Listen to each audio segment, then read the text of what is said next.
Hey worlders, welcome back to my channel. My name is Emma and I am back to do November's Wheel of TBR. Some of you guys might have noticed that I didn't have an October Wheel of TBR. I filmed October's Wheel of TBR on like September 20th, I think, and somehow the entire month got away from me and I never finished editing the video and I never got it up for you guys. So I wanted to kind of recap that and then go over the books that would have been on the October Wheel of TBR. So with that being said, when I did my October Wheel of TBR, I had 0 red circles. I'd either started and or finished every book that I had set out to read in the month of September. So there were 0 red circles, which was awesome. Moving into October though, even though I never uploaded my October Wheel of TBR, my goal was to complete October's Wheel of TBR books. Unfortunately, in October, my mental health was just not in the right place. I found myself zoning out at TV more than wanting to read. I just did not want to read. I was not in a good place mentally. So let's go over the books that I was supposed to read in October. I don't remember at this point what the prompts were that went with them, but I'll show you what I was supposed to read. So to start for my audio pick, I was supposed to read Mexican Gothic. I downloaded it. I listened to probably about 10 minutes and realized that my brain was not here for it, was not in the right place. I do want to eventually read and finish the book. Like, I'm not trying to say the book was bad. I did not get enough of an insight into the book to have a judgment about it at all. But because I read probably less than 30 minutes, I am going to take a red circle for Mexican Gothic. I was supposed to read The Undead Girl Gang by Lily Anderson. I did not even touch this book, so it will be a red circle for this. I was supposed to read The Guest List by Lucy Foley. I am currently reading it. I'm about right here, but because I did start it in the month of October, I do not need to take a red circle for that. I was supposed to read Sophia of Silicon Valley by Anna Yen. Again, didn't even touch it, so I will be taking a red circle for that as well. And then the final book was The Legacy by Elle Kennedy, which if you have watched any of my videos since I discovered this book was coming out, you know how excited I was. I have pretty much soft DNF'd it about halfway in. I do plan to eventually finish this book. I loved the series. The series really got me into that new adult smutty area, but I just was not feeling The Legacy for most of this month. And I think that if I hadn't tried to stick it out as long as I had, I might have gotten some more books. But because I have started these 2 books, they don't take red circles, so I have 3 red circles for the month of October. But I am going to pull a little bit of a mental health card, and I'm actually only going to take 2 red circles. I'm really worried that if I put too many punishments in my November TBR, I am not going to read. I still have a decent amount of the guest list to read on November 1st. So yeah, I'm going to take 2 red circles in the name of mental health. All right, with all of that being said though, we are going to do our first spin, but I do want to just go over the circle because, or the wheel, because you guys were not here for October. So I have a Goodreads rec, a debut, the 5 W's, a number in the title, new release, LGBTQ+,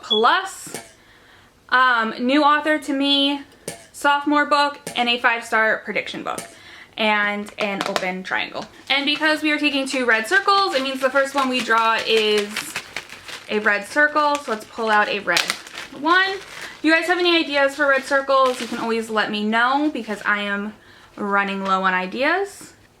And it is a book that is outside of my comfort zone. As you guys know, the first spin also cannot land on this red triangle, but the second one can.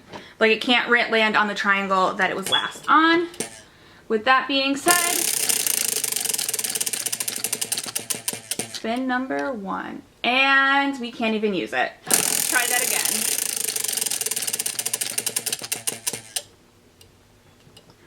A book that is a 5-star prediction. So I'm currently reading a 5-star prediction and I'm going to add another one onto it. So the wheel spun a 5-star prediction. So I honestly didn't even have time to look at all my 5-star predictions. This book came up with one of the other circles that I spun, and I was like, yep, that's what I'm reading. That is the 5-star that I want to read this month, and that is Honey Girl by Megan Rogers. Let me read you the inside. With her newly completed PhD in astronomy in hand, Grace Porter goes on a girls' trip to Vegas to celebrate. She's a straight-A'd, hard-working, high achiever. She is not the kind of person who goes to Vegas and gets drunkenly married to a woman whose name she doesn't know until she does exactly that. This one beautiful, spontaneous moment upends Grace's carefully laid life plans. Staggering under the weight of her parents' expectation, a struggling job market, and a feeling of burnout, Grace flees her home in Portland for a summer in New York with her wife she barely knows. In New York, she is able to ignore all the constant questions from her about her future, falls hard for her creative and gorgeous wife, Yoki Yamamoto. But when reality comes crashing in, Grace must face what she's been running from all along.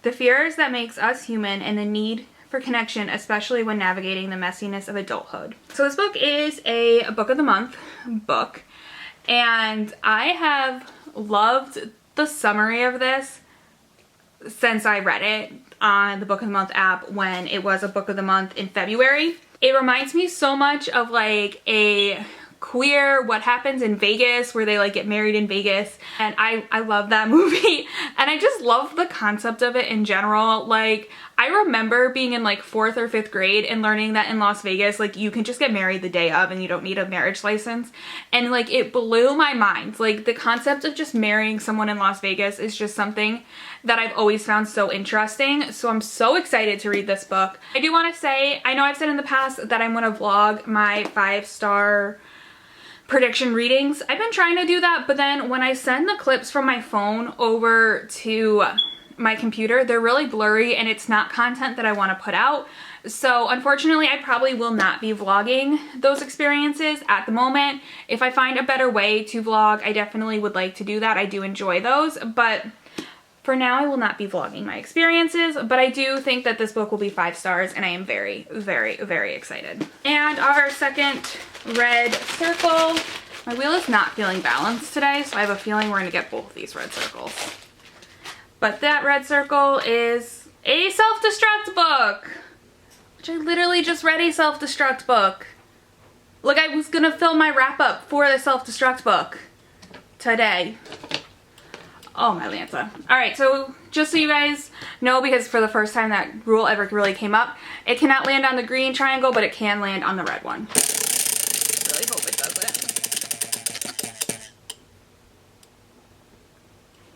A book with the 5 W's. So this book, one means that the word who, when, what, where, or why needs to be in the title of the book.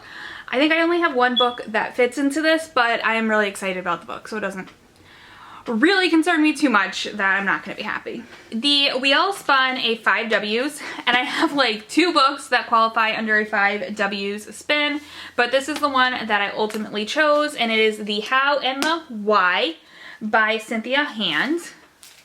It says, Dear X, today Melly had us writing letters to our babies. I can't imagine you as an actual baby, let alone an 18-year-old person reading this letter. I am not even 18 myself. S.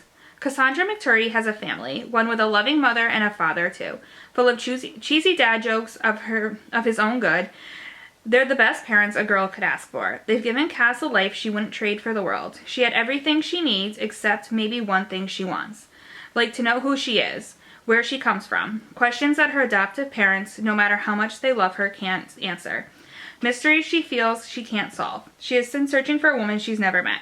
But 18 years ago, a teenage girl wrote Cass a series of letters. Letters that have been sealed in the Idaho Bureau of Vital Records since the day she was born. Letters that might hold the answers Cass has been searching for. Clues waiting to be found. So this book is a book that I think Books and Lala read a few years ago. And the first time I heard about it, I was like, oh, I definitely want to read it. I also think this is interesting.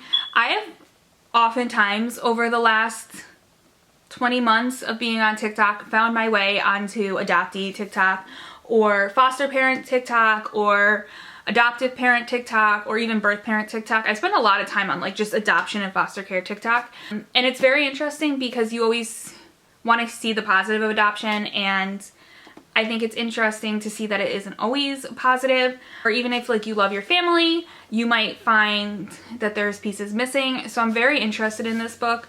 This is the book that when I spun it, I said that I think this is the only one. There is another one that has a W, but I definitely wanted to read this one. It is a little bit of a chunker compared to the other books this month. It's 450 pages compared to most of them probably come in around 3 something. But I'm excited. I think I'll enjoy it. And yeah. All right, and now we're going to pull our white circles. A book that features disability rep. Spin number 3.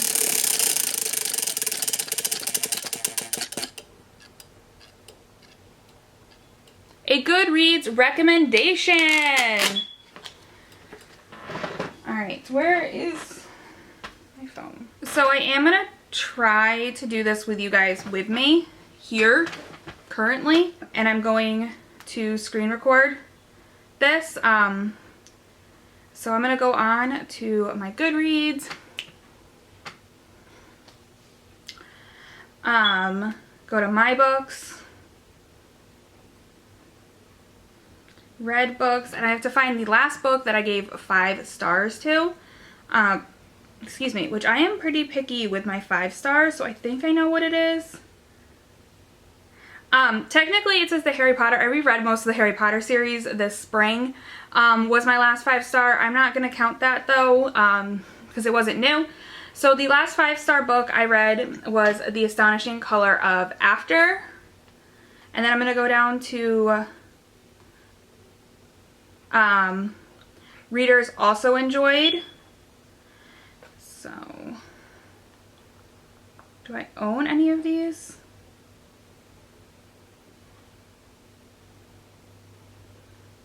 So I don't own any of these. So I am gonna take some time and I'm gonna pick my other books, and then I will tell you which I will pick. But I can let you know that what's on my radar from other readers have also enjoyed from this is The Poet X, Eliza and Her Monsters, With the Fire on High, Clap When You Land, Felix Ever After, and The Black Flamingo.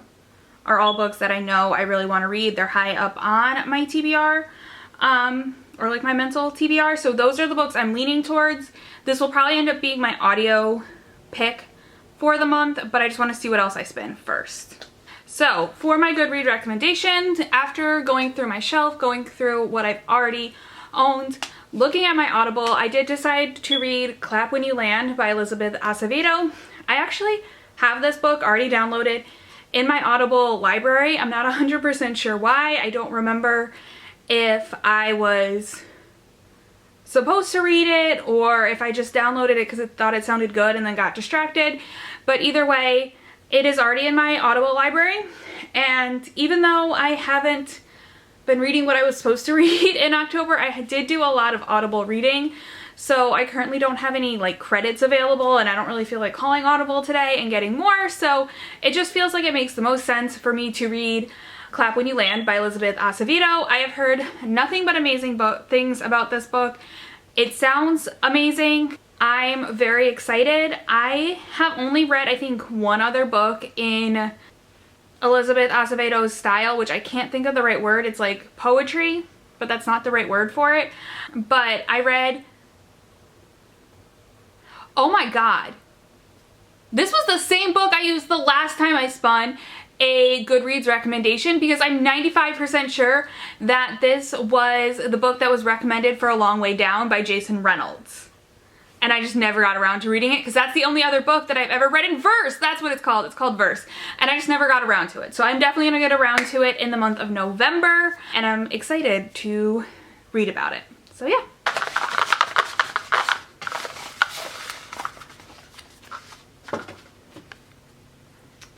What's this one? A book set in a different country.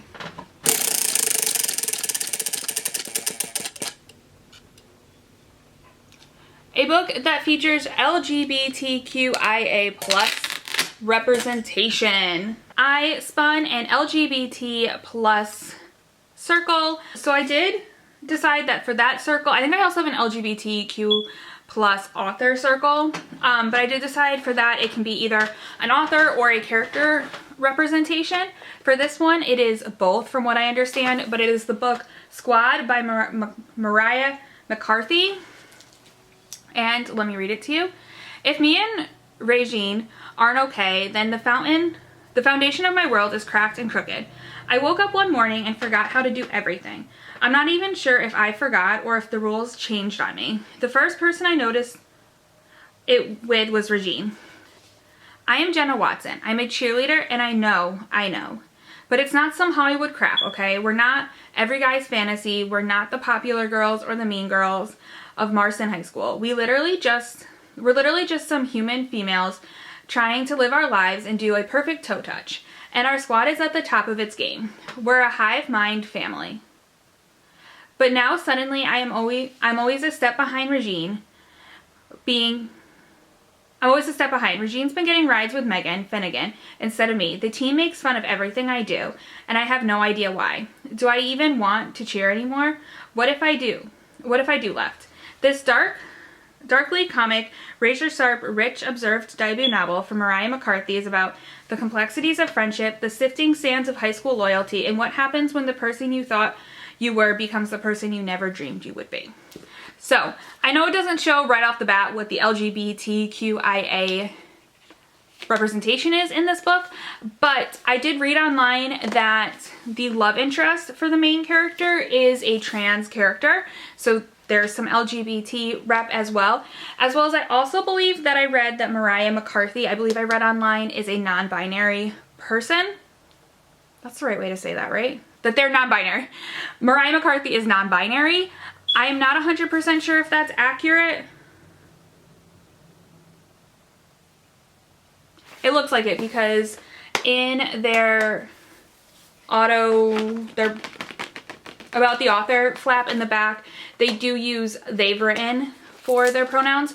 So there is some LGBT rep. Even if what I read online is incorrect about there being a trans character, it is written by a non-binary person. So I'm excited. It sounds interesting. I am a little hopeful, but I will be honest, I did see that this is also one of my lowest rated books, like one of the lowest average rated books on Goodreads. So I'm excited and I'm hopeful, but I'm also going to keep hold of reality that it might not be amazing. If it is though, you can bet your bottom dollar that I'm going to make everyone I know read it. All right, and our last draw.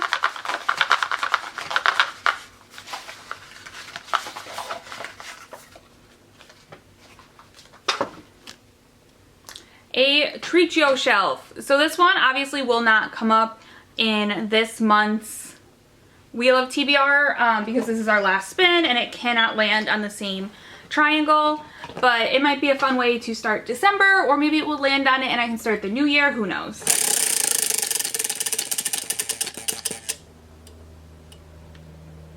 And a book with disability rep. So this is a book that features any form of disability rep. The wheel spun a disability rep circle. I went through and I have a lot of books that don't have like physical disabilities, but a lot of more like mental health and like a lot of mental health stuff to them. I'm not 100% sure how other people would classify this book and if they would count it under a disability rep circle, but I'm going to, and it is A Darling Rose Gold by Stephanie Warbell. I'm going to read the inside to you. Mothers never forget, daughters never forgive. For the first 18 years of her life, Rose Gold Watts believed she was seriously ill. She was allergic to everything, used a wheelchair, and practically lived in the hospitals. Neighbors did all they could, holding fundraisers, offering shoulders to cry on, and despite all of the doctors, tests, and surgeries, no one could figure out what was wrong with Rose Gold. Turns out her mom, Patty Watts, was just a really good liar. After serving 5 years in prison, Patty gets out with nowhere to go and begs her daughter to take her in. The entire community is shocked when Rose Gold says yes. Patty insists that all she wants is to reconcile their differences. She says she has forgiven Rose Gold for turning her in and testifying against her. But Rose Gold knows her mother, Patty Watts, always settles the score. Unfortunately for Patty, Rose Gold is no longer her weak little darling, and she has waited such a long time for her mother to come home. So this book, I think, is loosely based on the Gypsy Rose controversy, where her mom basically did the same thing in this book that the mom that Patty did to Rose Gold. Gypsy Rose's mom did to her in real life, but Gypsy Rose did kill her mother. So I think this is kind of like a what could have been story if Gypsy Rose hadn't killed her mother.